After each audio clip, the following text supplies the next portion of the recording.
Welcome back. So now we have in the very important section, which is section 4, SAP for every background. Ultimately, the most important topic in the entire session is this session, because students will be asking n number of questions and they might have a number of questions and doubts even after they enroll in any course. So what is the way in and what is the way out?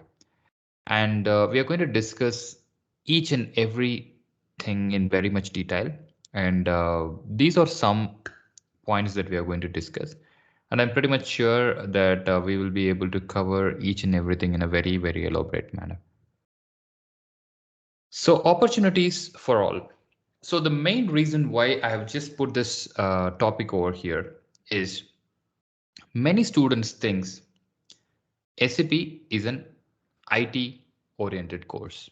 So when I say it is an information technology oriented course, many students thinks it is only coding. So they need to code to get a job, or they need to code to get well placed in their SAP career. So well, the understanding is completely wrong. As by now you might have understood that there are over 25 modules in SAP, which is spanning over 6 industry sector. And I do understand there are certain people who likes coding and who doesn't like code. And it is always slightly dependent on which course that you take as a part of your graduation. But frankly speaking, this is not going to be more relevant to the course that you have taken.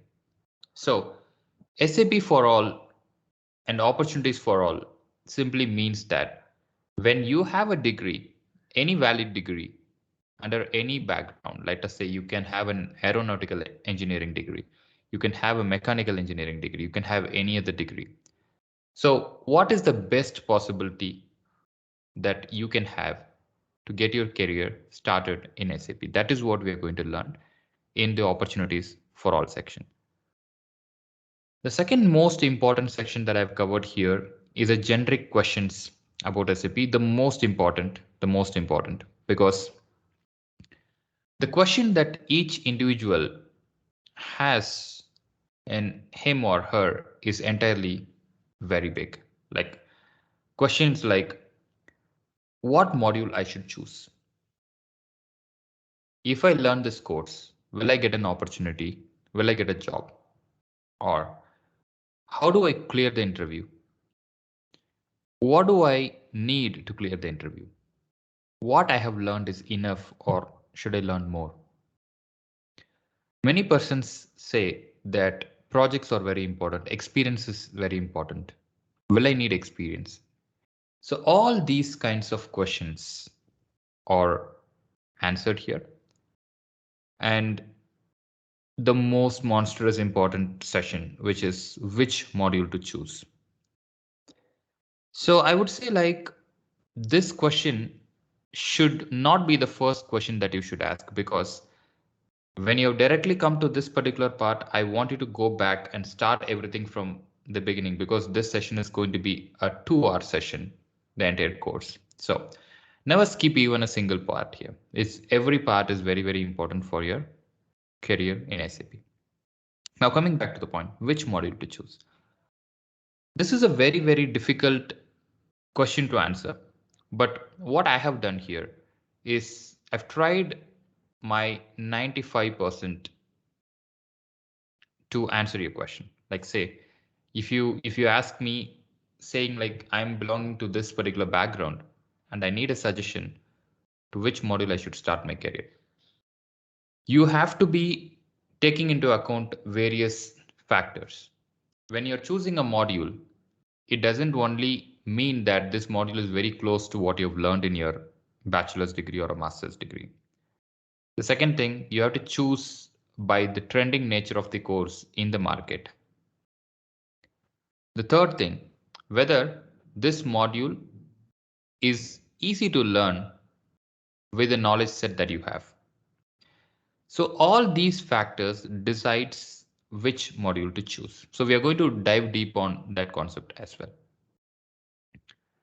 The next one is experience needed to start my career. I get like 90% of my students gets this question to me. Whether do I need an experience to start an IT career? I don't really understand. Everyone starts with no experience at one point of time. So at some point of time, when the recruiter is looking for only experienced candidates, it's not your mistake. I would say like if your hard work is really there, I think you will be able to get past things very soon. So we're going to address that concept, like experience needed to start my career or not, in a very elaborate way. But I would always say knowledge is power. No one can start a career with ready-made experience. The next very important topic is whether previous IT experience is required. So this is a very, very nice question because so far we have taken this topic from a fresher perspective, from a beginner's perspective. Now, what if I'm working in a Java platform for 5 years and now I'm interested in SAP. I want to learn SAP. Now, what does my profile look like? Will my domain experience, like 5 years of Java experience, will be considered, or will my other experience like sales and marketing will always be considered? What will be my situation if I want to go into SAP from an experienced perspective? We are going to address that a bit deep for sure.